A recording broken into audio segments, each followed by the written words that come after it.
A man shouted for bricks. No one moved. He shouted again, louder, and the worker beside him stared back with blank eyes. The words meant nothing. A foreman screamed a command that had worked 1,000 times before, and got only silence. Across the plain, voices rose in confusion. Two men tried to lift the beam and pulled in opposite directions, each yelling instructions the other couldn't understand. Children cried for mothers who answered in sounds they had never heard. The kilns kept burning. The bitumen boiled over. And the tower, the great tower that was supposed to reach heaven, stood frozen, half-finished, while below it, the world fell apart. 5 minutes earlier, everyone had spoken the same language. 5 minutes earlier, this had been the greatest construction project in human history. Now it was chaos. Families splitting. Friendships ending mid-sentence. Thousands of people discovering that the unity they had built everything on had vanished without warning. They had wanted to make a name for themselves. They got one. Babel. Confusion. And the ruins of their tower had been asking the same question ever since. Noah and his sons had stepped out of the ark onto a world washed clean. The violence, the corruption, the wickedness that had grieved God's heart, all of it drowned beneath the waters. 8 people, 1 altar, a promise sealed with a rainbow. Humanity had a second chance, and God's instructions were clear. Be fruitful, multiply, fill the earth. The world was vast and empty. They were supposed to spread. For a while, they did. Generations passed. A grandfather could sit with his great-grandchildren and tell them stories, and every word landed without translation. A traveler could walk for weeks and still greet strangers in the same tongue. Disputes were settled by conversation, not confusion. Trade needed no interpreters.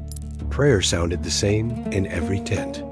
One language, one memory, one shared understanding of who they were and where they had come from. The question was whether they would keep moving or stop.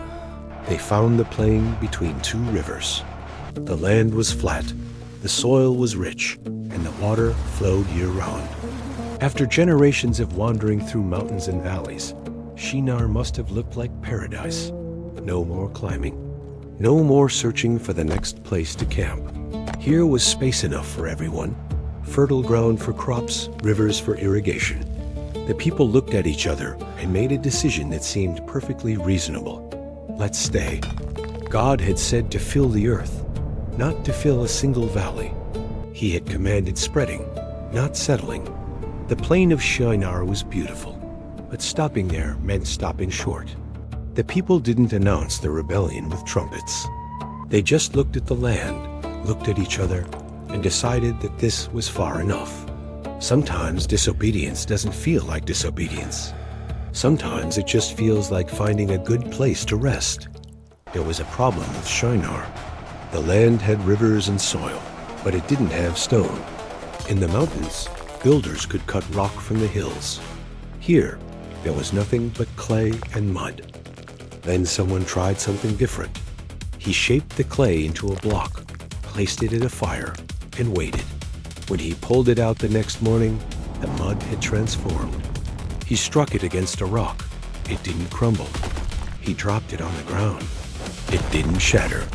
The man held in his hands something that hadn't existed before. A stone he had made himself. Word spread through the camp before sunset. Within weeks, kilns were burning across Shinar. Bricks emerged by the hundreds, uniform and strong. Then came the second discovery. Bitumen, thick black tar seeping from the earth, sticky enough to hold anything together. With fired bricks and bitumen, the people could build whatever they imagined. They didn't need mountains anymore. They could manufacture their own materials. The limitation had become a technology, and a people who had stopped moving started thinking about how high they could reach. The idea probably started with a few leaders, but it spread like fire through dry grass. Come, let us build ourselves a city with a tower that reaches to the heavens. The proposal wasn't about shelter. They already had homes. It wasn't about defense. No enemy threatened them. It wasn't about worship. No altar was mentioned. No sacrifice planned. The goal was stated plainly, without shame, so that we may make a name for ourselves. They wanted to be remembered. They wanted to matter. They wanted their greatness carved into the sky where no one could ignore it. Every generation builds something. The question is always, for whom? The tower was just the shape their pride happened to take. There was a second reason buried in their declaration, and it revealed something deeper than pride. Otherwise, we will be scattered over the face of the whole earth. They weren't just chasing glory. They were running from fear. The world was vast and empty, and somewhere in the collective memory of humanity was the flood, the destruction that had swept away everything and everyone. To scatter was to become vulnerable. To spread was to lose each other. The tower wasn't just a monument. It was an anchor, a way to hold on. But God had commanded scattering. He had told them to fill the earth, not cluster in one valley. Their fear of being spread was fear of obeying. The city walls they planned, the tower they designed, it was all architecture against God's instructions. Underneath the logic was a simple refusal. We will not go where you told us to go. We will stay where we feel strong. The project was massive, not just a tower, a city. Streets laid out in grids, houses rising in rows, marketplaces planned for trade that hadn't started yet, walls thick enough to hold back armies that didn't exist. The people of Shinar weren't building a village. They were building a civilization, a capital for a humanity that had decided to stop spreading and start consolidating. Everything pointed inward. Everything said, this is where we stay. And at the center, climbing higher than anything around it, the tower, layer upon layer of fired brick, mortared with bitumen, reaching toward the sky. It was the heart of the project, the symbol of everything they wanted to become. From miles away, travelers would see it rising above the plain. They would know that here was a people who had conquered the limitations of Earth. Here was a name worth remembering. The city gave them security. The tower gave them glory. Together, they gave them everything except the one thing they were missing, God. Every hand had a task. Men dug clay from the riverbanks, while others shaped it into bricks. Women carried water to the kilns. Children ran messages between work crews. The elderly mixed bitumen, stirring the black tar until it reached the right thickness. There was no confusion about roles, no breakdown in communication. When a foreman shouted for more bricks, the bricks arrived. When an architect adjusted the plans, every worker understood the change. One language made everything seamless. This was humanity at its most efficient. No translation errors, no cultural misunderstandings, no barriers between tribes, because there were no tribes yet, just one people, working toward one goal. The unity was breathtaking. It was also dangerous, because the goal wasn't worship. The goal wasn't obedience. The goal was a tower to their own glory, and every person on the plain was pulling in the same direction. Unity is only as good as what it's united for. Day after day, the tower climbed. First, it reached the height of the tallest trees. Then it passed the rooftops of the city. Then it rose higher than any structure anyone had ever seen or imagined. Workers who had started on the ground now labored on platforms so high that the people below looked like insects. The wind grew stronger with each level, but they kept building. The view grew wider with each tier, but they kept stacking bricks. There must have been moments of awe, standing on the upper platforms at sunset, watching the shadow of the tower stretch across the plain for miles, looking up and seeing the clouds closer than they had ever been. The builders were doing something unprecedented, reaching toward the heavens with their own hands, their own technology, their own ambition. They didn't need God to lift them up. They were lifting themselves. And with every brick they laid, they believed more deeply that nothing could stop them. The kilns never cooled. The supply lines never stopped. The shifts rotated seamlessly, day crews handing off to night crews, without a word wasted. The efficiency was remarkable. The organization was flawless. But in all the planning, all the labor, all the celebration of human achievement, one question was never raised. Should we be doing this? The plans were drawn up and executed. The resources were gathered and used. The tower rose higher every day, and no one paused to ask if the project honored anything beyond themselves. It wasn't that they had forgotten God. It was worse than that. They had decided he was irrelevant. The tower wasn't built in ignorance. It was built in defiance. They knew the command to scatter. They knew the rainbow and the promise. They knew the stories of the flood and the God who sent it. They built anyway. The absence wasn't accidental. It was architectural. They designed a city with no altar, a tower with no worship, a civilization with no room for the one who had given them the second chance they were now squandering. And the text delivers its most devastating irony. The Lord came down to see the city and the tower the people were building. Came down. The tower they thought was reaching heaven was so small, so insignificant from the throne room of the Almighty, that God had to descend just to observe it. They imagined themselves scraping the sky. He saw a pile of mud bricks on a tiny plain, built by creatures who had mistaken their cleverness for greatness. The builders couldn't see themselves the way God saw them. From the top of the tower, they felt like giants. From heaven, they were ants building an anthill and calling it a mountain. This is what pride always misses: the scale, the distance between human ambition and divine reality. They thought they were making a name for themselves. God was about to give them a name they never wanted: Babel, confusion, the place where humanity reached for glory and found judgment instead. What God said next was not what anyone might expect.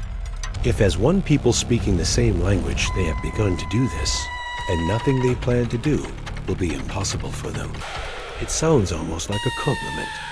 God was acknowledging human potential, the capacity to achieve, to innovate, to collaborate at a scale that could reshape the world. One language, one purpose, one unified will. The builders of Babel had unlocked something powerful. But God wasn't impressed. He was concerned. Not because humanity might rival him. That was never possible. He was concerned because he knew where unlimited human ambition without divine guidance would lead. The same race that had filled the earth with violence before the flood was now building monuments to itself. The same hearts that had imagined only evil continually were now united in a single project of rebellion. If this continued unchecked, there would be no limit to the destruction they would eventually cause. The tower was just the beginning. God could see the end. Come, let us go down and confuse their language, so they will not understand each other. The builders had said, "Come, let us build." Now God echoed their words back to them. "Come, let us go down." The same collaborative language, the same invitation to act together.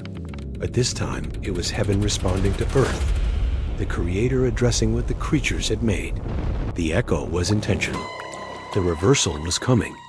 God's intervention was not destruction. He didn't send fire from the sky or open the earth beneath the tower. He didn't flood the plain or strike the builders dead.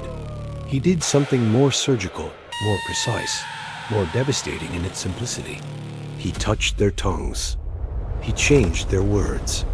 He took the very thing that had made them powerful, their shared language, and fractured it into 100 pieces. The tower would not fall by violence. It would crumble by confusion. The builders would scatter, not because an army drove them out, but because they could no longer understand each other. No one knows how it happened. One moment, the work was flowing. The next, it stopped. A foreman called for bricks and got blank stares.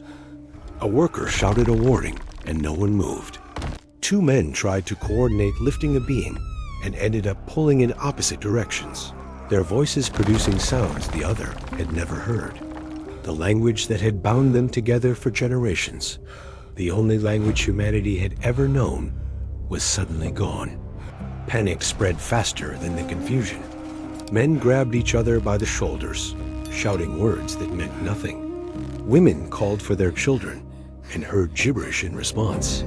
Families discovered they couldn't speak to their own neighbors.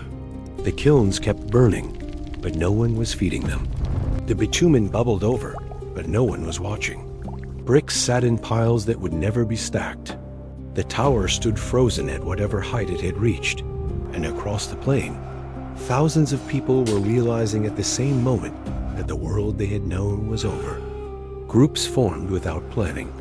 A man would shout something, anything, and whoever understood would gather around him. Those who couldn't understand moved on, searching for others who spoke like them. The marketplace became a sorting ground. Families divided. Friendships ended in mid-sentence. The great unity of Shinar broke into fragments. Each fragment a new language, a new tribe, a new future. And they scattered. Exactly what they had built the tower to prevent. The fear that had driven them to construct walls and stack bricks had come true anyway. Not through invasion or disaster, but through a simple inability to communicate. Some went north toward the mountains. Some went south toward the rivers. Some went east, some west. They took their language with them, the only thing they could still hold. Behind them, the tower stood unfinished, a city half empty, the streets that had bustled with trade now silent. They had said, "Lest we be scattered." They were scattered. They wanted to make a name for themselves. That was the whole point. A name that would echo through generations. A legacy carved into the heavens. They got a name. It just wasn't the one they wanted. The city was called Babel, from a word that sounds like the Hebrew for confusion. Not glory, not greatness, not the name of a leader or a victory or a monument. Confusion. The place where human ambition overreached and heaven responded. And the builders themselves? Nobody knows their names. Not one. The men who organized the labor, the architects who designed the tower, the foreman who coordinated thousands of workers, all of them vanished into anonymity. The irony is absolute. They built a tower to be remembered, and nobody remembers them. They wanted their name in the sky, and they don't even have a footnote in history. The only name that survived was the name of their failure. Babel. The monument to human pride became a monument to human limits. The bricks have changed. The materials have evolved.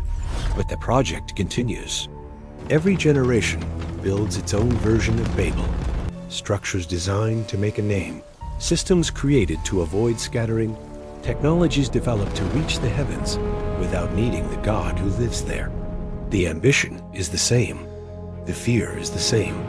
The absence of the question, for whom are we building, is the same. Careers become towers. Companies become cities. Empires become plains of Shinar, where humanity gathers to prove it doesn't need anything beyond itself. Social media profiles are monuments carefully constructed to project greatness. Bank accounts are walls built to keep out the fear of vulnerability. The ziggurat is gone, but its children are everywhere. And the question Babel asks is still the question that matters. What are you building, and whose name is on it? Centuries passed. The nations that scattered from Babel multiplied and spread until every corner of the earth had its own language, its own culture, its own distance from every other people.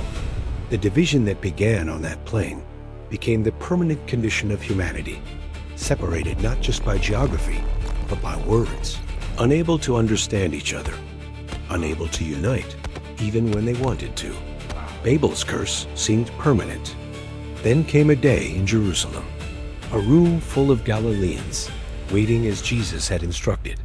The Holy Spirit fell like fire, and suddenly they were speaking in languages they had never learned. Outside, a crowd gathered, people from every nation under heaven, in Jerusalem for the feast. Parthians, Medes, Elamites, residents of Mesopotamia, the very land where Babel had been built. And each one heard the message in their own tongue. The confusion was reversed. The scattering was answered. What Babel had broken, Pentecost began to repair. God was gathering again, not around a tower, but around a name. And this time, the name wasn't human. The builders of Babel wanted to make a name for themselves. They failed. But throughout Scripture, God makes names for people, and those names last. Abram became Abraham, father of many nations. Jacob became Israel, the one who wrestled with God. Simon became Peter, the rock on which the church would be built. The names God gives aren't grabbed. They're received. They don't come from ambition. They come from surrender. This is the answer to Babel. Not that building is wrong, but that building for your own name is doomed. Not that ambition is evil, but that ambition divorced from God produces confusion. The question at the end of the story is the same question at the beginning. What are you building, and for whom? The tower stands unfinished as a warning. The names of its builders are forgotten as proof. And the God who came down to see their project is still watching, still asking, still waiting for people who will build for his name instead of their own. They built for themselves. That was the problem. Not the bricks, not the bitumen, not even the height of the tower. It was the name on the project. Let us make a name for ourselves. No mention of God, no altar in the city, no purpose beyond their own glory. The tower still stands in ruins, somewhere beneath the sands of Iraq. The names of its builders are forgotten. The only name that survived was the name of their failure. Every generation builds something. Careers, companies, legacies. The tools change. The ambition doesn't. And the question Babel asked is still the only one that matters. What are you building? And whose name is on it? Subscribe. Some ruins are still teaching.